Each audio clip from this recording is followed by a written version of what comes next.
Olá, tudo bem? Meu nome é Roberta de Oliveira, eu sou mestre em Direito e a partir de agora nós vamos estudar aí a improbidade administrativa. Improbidade administrativa está no seu edital, dentro do tópico Direito Administrativo. Nós resolvemos dividir esse edital em dois momentos, tá? O momento que vai ser de improbidade administrativa e o momento do Estatuto dos Funcionários, ok? Vamos ver como é que está direito administrativo no seu edital? Aqui, o ponto número 5, né? Direito administrativo, Estatuto dos Funcionários Públicos Civis do Estado de São Paulo, Lei 10.261, de 1968, artigos 239 a 323. E Lei Federal 8.429 de 92, com as alterações vigentes até a publicação do edital. Então, tá bastante simples aqui o que a banca resolveu questionar aí na prova de escrevente, tá? Ela, em direito administrativo, foi bastante generosa porque ela colocou 2 pontos bastante simples, baseados em 2 leis. A partir de agora, nós vamos estudar improbidade administrativa e, um segundo momento, nós vamos estudar o Estatuto dos Funcionários Públicos Civis do Estado de São Paulo, conforme está colocado aí dentro dos artigos selecionados pelo edital. Eu tenho o costume de pedir que você sempre tenha a lei à mão, tá? Porque essa lei na sua mão, você vai conseguir visualizar tudo que eu estou falando aí conforme a lei. E dentro da improbidade administrativa, a banca, ela resolveu por bem utilizar a lei inteira. Então, seria bacana que você pudesse imprimir essa lei e fazer dela também o seu objeto de estudo, pois vários momentos eu vou me referir aí à lei e a improbidade administrativa, ela está baseada na 8.429 e artigo 37, parágrafo 4º da Constituição Federal. Correto?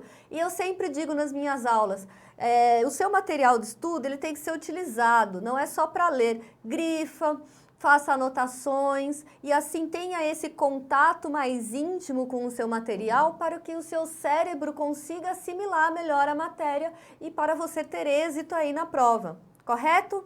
Então vamos começar aí com a improbidade administrativa. Próximo slide. Improbidade administrativa.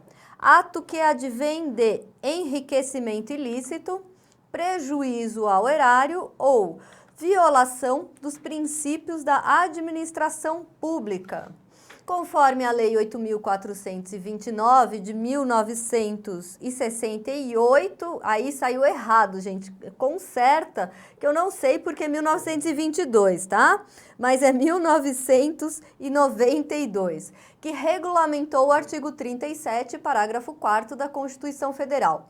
A prática desses atos dá ensejo ao ajuizamento de ação judicial promovida pela pessoa jurídica lesada ou pelo Ministério Público, que poderá resultar na aplicação das seguintes sanções. Então, por enquanto, com essas informações que nós temos aqui, que eu coloquei, que o ato, a improbidade administrativa provém do ato que resulta em enriquecimento ilícito, prejuízo ao erário ou violação dos princípios da administração pública.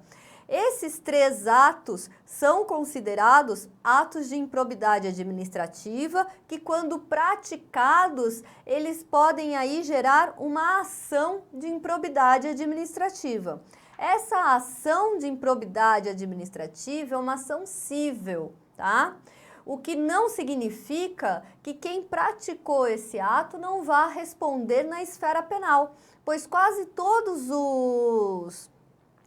os atos praticados como improbidade administrativa, eles passam a ser também ilícitos penais. Só que há essa divisão, tá? Improbidade administrativa está na esfera civil, esfera administrativa, enquanto o crime que resulta desses atos vai ser cuidado lá na esfera penal. Então, aqui eu não vou tratar de sanções penais, mas as sanções que advêm do ato de improbidade administrativa, certo? E essas sanções aqui, elas são várias, como nós vamos ver. Mas quem vai ajuizar aqui a ação penal, a ação de improbidade administrativa é a pessoa lesada pelo ato ou o Ministério Público, certo? Então, as primeiras informações aqui sobre improbidade administrativa são que essa é uma ação cível, pode ser uma ação administrativa também, mas que ela é diferente da ação penal. Ela pode ser ajuizada pela pessoa lesada ou pelo Ministério Público, certo? Ela possui várias sanções que são diferentes de sanções penais, porque ela não está em uma esfera penal. Ok? Então, continuando aqui com as sanções, suspensão dos direitos políticos, perda da função pública, indisponibilidade dos bens, ressarcimento ao erário, perda dos bens e valores acrescidos ilicitamente, multa civil, proibição de contratar com a administração pública ou dela receber benefícios. Então, essa pessoa que pratica ato que vai de encontro aí com os princípios básicos da administração pública, essa pessoa que pratica atos ilegais contra a moralidade pública pode sofrer as sanções aí colocadas. Cada uma dessas sanções, ela tem um tempo, tem um valor. Aqui eu trouxe a princípio para conhecimento. Nós vamos destrinchar todas as formas, todas as sanções aí de improbidade, ok? Então, e muito importante da gente saber sobre o sujeito aqui do ato de improbidade administrativa. Veja aqui comigo. O sujeito que responde em uma ação de improbidade administrativa não se exime de responder pelo mesmo ato nas respectivas esferas penal, civil e administrativa, tá? Eu deixei bem claro aqui no slide para vocês, para que essa informação fique guardada e você possa utilizá-la.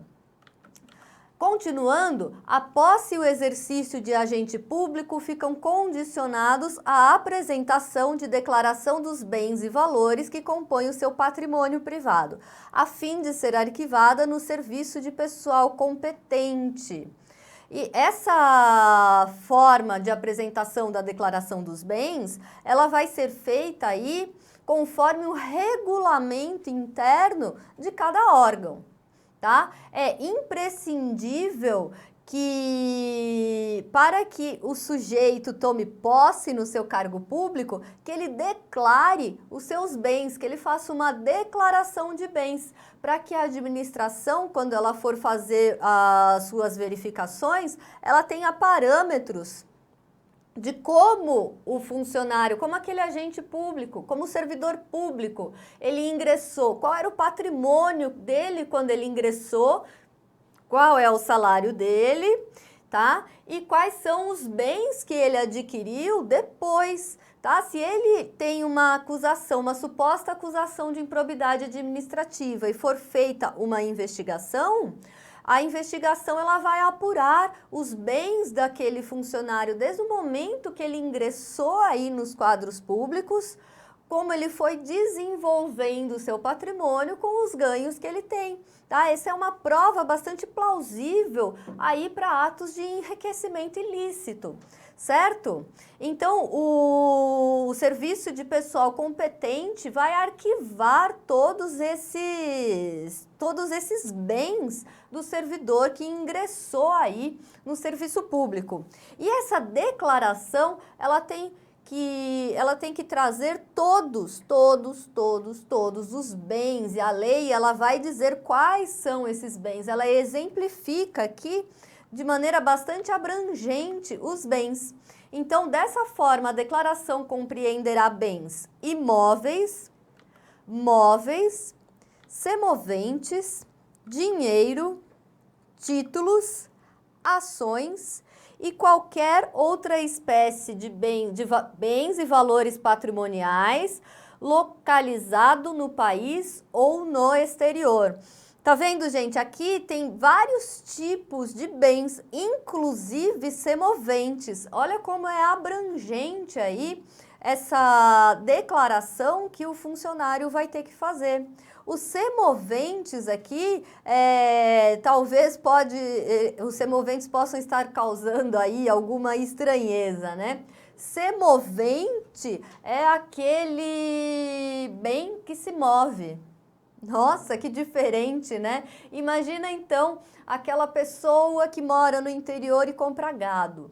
Gado, ele é um bem semovente que vai ter que ser declarado, tá? Então, as fazendas aí que possuem criações, ela possui os semoventes porque eles se movem, são seres que se movem por si próprios, tá? Dessa forma, tem que declarar semoventes, esses seres que se movem por si próprios. Além de declarar os seus próprios bens, ele também vai fazer a declaração de bens daquelas pessoas relativas aos seus dependentes. Veja aqui. A declaração deverá abranger os bens e valores patrimoniais do cônjuge ou companheiro, dos filhos e de outras pessoas que vivam sob a dependência econômica do declarante. Somente serão excluídos os objetos e utensílios de uso doméstico.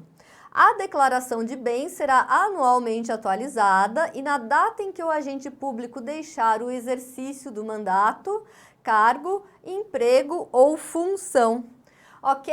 Então, vocês estão vendo que é muito importante essa declaração de bens aí do funcionário, tendo em vista que ele vai ter que fazer essa declaração todos os meses, todos os anos, tá? Essa declaração, ela vai ser revista de forma anual. Mas a declaração, ela é bastante simples, tá? No momento aí da posse, da contratação, o preenchimento de um formulário padrão que o funcionário ele vai declarar ali todos os bens, todos os seus dependentes, os bens dos seus dependentes, e é tão abrangente, que só ficam de fora os utensílios domésticos. Tá? Aqueles utensílios que estão dentro da casa do funcionário, que servem para uso doméstico, para uso dentro do lar. E essa declaração, se ela não for feita, ou se ela for feita de maneira errada, tá? Se o funcionário ele resolver deturpar aí o que ele tem e ele for descoberto, ele pode até ser demitido aí do cargo que ele tanto sonhou em ocupar, tá? Principalmente aí do concurso público, né? Nesse concurso que estudamos tanto, que vocês estudam tanto, que nós estamos te ajudando a passar. Então veja aqui, será punido com pena de demissão, a bem do serviço público, sem prejuízo de outras sanções cabíveis, o agente público que se recusar a prestar declaração dos bens dentro do prazo determinado ou que a prestar falsa. Com certeza absoluta, vocês se lembram das aulas de direito constitucional quando falamos de servidores, né? Que demissão é diferente de exoneração, tá? Vocês se lembram lá da memória de vocês e se não se lembram, assistam a aula de novo, que exoneração é diferente de demissão, tá? Que exoneração, ela vem a pedido. E demissão é pena. E aqui no slide eu coloquei de forma bastante correta, bastante precisa, que será punido com pena de demissão. Porque a lei de improbidade administrativa, ela pune sim, com demissão, aquele funcionário, aquele servidor que não declarar os seus bens ou que declarar de maneira falsa, certo? Vamos fazer questões sobre esse assunto? Veja bem. O agente público que se recusar a prestar declaração dos bens exigida pela Lei Federal 8.429 de 92 dentro do prazo determinado, Alternativa A, poderá ser punido com a pena de repreensão? Nós vimos que a pena aí é a pena de demissão, né? Então, essa alternativa A, ela está errada. Alternativa B, pagará multa por dia de atraso equivalente a 10% do correspondente ao valor da remuneração que percebe por dia de trabalho? Essa é uma informação que não consta na Lei de Improbidade Administrativa, tá? Leia a lei que você vai ter noção das matérias para que você possa responder aí a prova. Já é um grande passo você ler a lei seca, a lei como ela está. Tem um ou outro comentário que eu coloquei aí na lei de vocês, que está disponibilizada e que pode ajudar aí no seu estudo. Mas essa leitura da lei tem que ser feita de forma completa. É algo que vai agregar aos seus estudos, certo? Próxima alternativa, alternativa C. Estará sujeito a penalidade de multa de até 25% de seus vencimentos anuais. Também não consta essa informação na lei de improbidade. Alternativa D. Será punido com a pena de demissão a bem do serviço público, sem prejuízo de outras sanções cabíveis. Aparentemente, essa é a resposta correta, né? Vamos ver a alternativa E.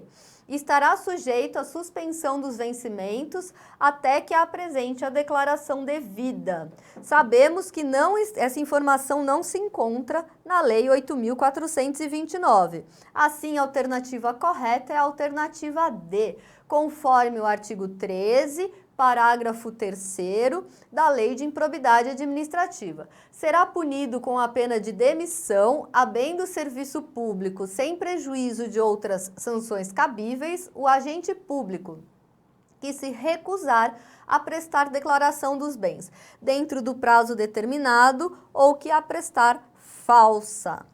Mais uma questão? Vamos lá. Nos termos da Lei 8.429 de 92, pode-se afirmar que: alternativa A, quando o ato de improbidade causar lesão ao patrimônio público ou ensejar enriquecimento ilícito, caberá à autoridade administrativa responsável pelo inquérito representar ao juiz para a indisponibilidade dos bens do indiciado.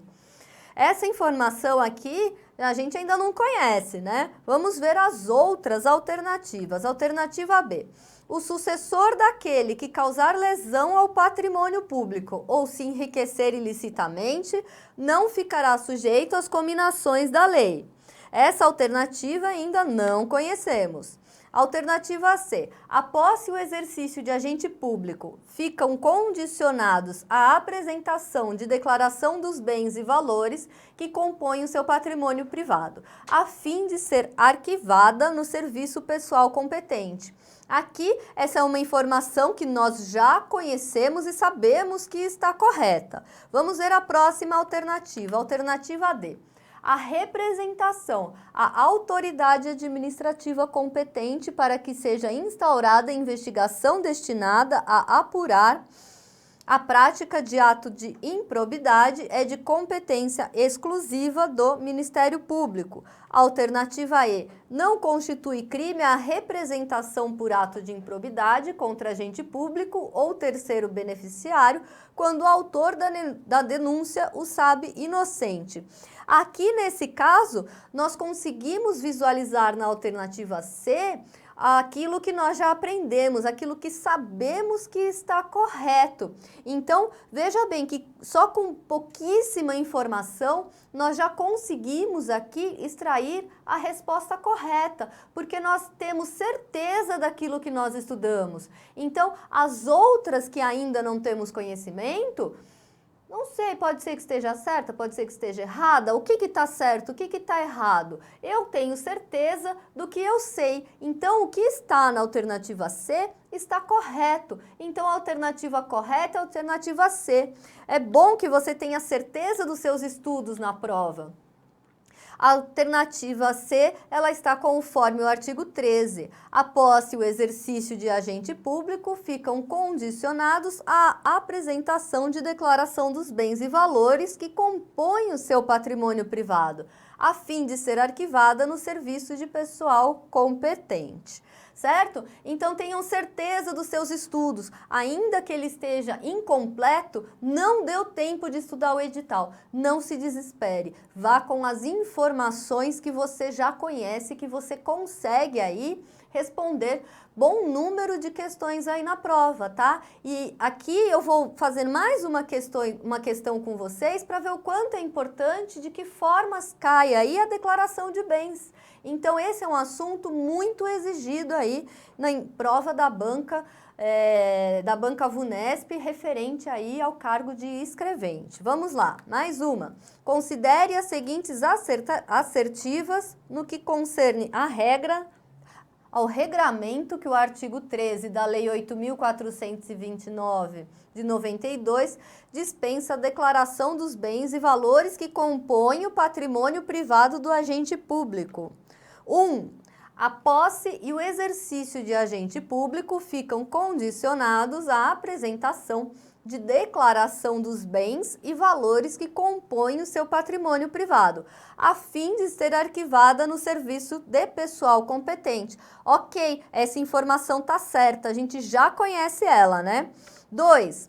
A declaração compreenderá imóveis, móveis, semoventes, dinheiro, títulos, ações e qualquer outra espécie de bens e valores patrimoniais localizados no país ou no exterior. E, quando for o caso, abrangerá os bens e valores patrimoniais do cônjuge ou companheiro, dos filhos e de outras pessoas que vivam sob a dependência econômica do declarante, excluídos apenas os objetos e utensílios de uso doméstico. E aqui, aqui o número 2, nós sabemos também que está correto, né? Falta ver aqui o que a banca coloca no número 3, porque aparentemente é uma continuação aqui do que a lei dispõe. Número 3. Será punido com a pena de demissão, a bem do serviço público, sem prejuízo de outras sanções cabíveis, o agente público que se recusar a prestar declaração dos bens dentro do prazo determinado ou que a prestar falsa. Também sabemos aí que essa informação, ela está correta, né?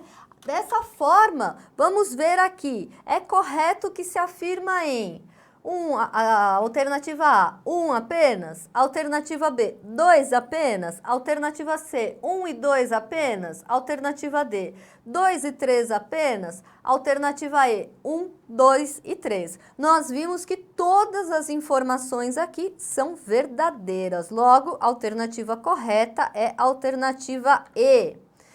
1, 2 e 3. 1 está no artigo 13 caput, 2 no artigo 13, parágrafo 1º, 3, artigo 13, parágrafo 2º. Nunca é demais dizer aqui que o caput é a cabeça do artigo, tá? É o que vem logo depois do número. Então, tá lá, artigo 13, ele traz a informação central do que ele quer dizer. O legislador traz a informação, a essência daquilo que ele quer, legislar, daquilo que ele quer transformar em lei. Os incisos vão sendo as hipóteses referentes à essência, tá? Então, 13 caput, 13 cabeça, está referente aí ao número 1, o parágrafo 1º referente ao número 2, parágrafo 3º referente ao número 3. Correto? Fácil e aprendido, né? Muito fácil e aprendido, com várias questões. A declaração de bens cai aí de forma em uma prova e na outra também, tá? Espero que caia na sua prova, que aí você vai acertar essa questão. Continuando, o artigo 1º caput e o parágrafo único da Lei 8.429 dispõem sobre quem poderá ser vítima do ato de improbidade administrativa. Então, quais são os sujeitos passivos? Pessoas jurídicas de direito público e de direito privado, integrantes da administração direta e indireta, empresa incorporada ao patrimônio público, entidade para cuja criação ou custeio o Estado tenha contribuído ou contribua com mais de 50% do patrimônio ou da receita anual, entidade para cuja criação ou custeio o erário haja concorrido ou concorra com menos de 50% do patrimônio ou da receita anual, a sanção patrimonial ficará limitada à repercussão do ilícito sobre a contribuição dos cofres públicos. Entidades que recebam subvenção, benefício ou incentivo fiscal ou creditício de órgãos ou empresas públicas. Ressarcimento só da contribuição pública, a sanção patrimonial ficará limitada à repercussão do ilícito sobre a contribuição dos cofres públicos. Veja bem, então, aqui que eu falei para vocês, né, que quem pode ajuizar uma ação de improbidade administrativa é a pessoa jurídica lesada. A pessoa jurídica lesada, ela está elencada aqui nos slides que nós lemos juntos, ok? E faz parte aí também a pessoa jurídica lesada da administração indireta descentralizada, da qual o Estado ele tenha uma porcentagem, que ele tenha valores. Aí, de forma que seja, em uma hipótese, mais de 50% e outra hipótese com menos de 50%, correto? E essas pessoas da administração indireta, né? Quais são? Vocês se lembram que nós já estudamos, nós vimos sobre as pessoas da administração indireta nas aulas de Direito Constitucional? São elas as autarquias, fundações públicas, empresas públicas, sociedades de economia mista, né? Que tem uma diferençazinha aí sobre autorização e criação. Reveja as nossas aulas de direito constitucional, pois o direito, ele se interdisciplina de forma bastante contínua, tá? E aqui no seu edital tem essa conjunção entre direito constitucional, improbidade administrativa, servidores e corregedoria, tá? Servidores e estatuto dos funcionários civis. E se você conseguir pensar dessa maneira integrada, vai ficar mais fácil aí a resolução das questões da sua prova. Assim, eu apresentei agora para vocês as pessoas que podem sofrer aí, a sofrer com os atos de improbidade administrativa. Claro que aí também tem as pessoas da administração pública direta. A administração pública direta são aqueles entes, são as pessoas políticas, né? Os nossos entes federativos. Então, órgãos ligados diretamente aos entes federativos, certo? Ok? Muito fácil, né? Vamos continuar aqui, então, com os sujeitos ativos. O artigo 2º e 3º da Lei 8.429 dispõe sobre quem poderá praticar o ato de improbidade administrativa. Sujeito ativo, agentes públicos, aquele que induziu ou concorreu para a prática do ato, o particular beneficiado direta ou indiretamente pelo ato. No caso de enriquecimento ilícito, perderá o agente público ou terceiro beneficiário os bens ou valores acrescidos ao seu patrimônio. Assim, as pessoas que podem praticar a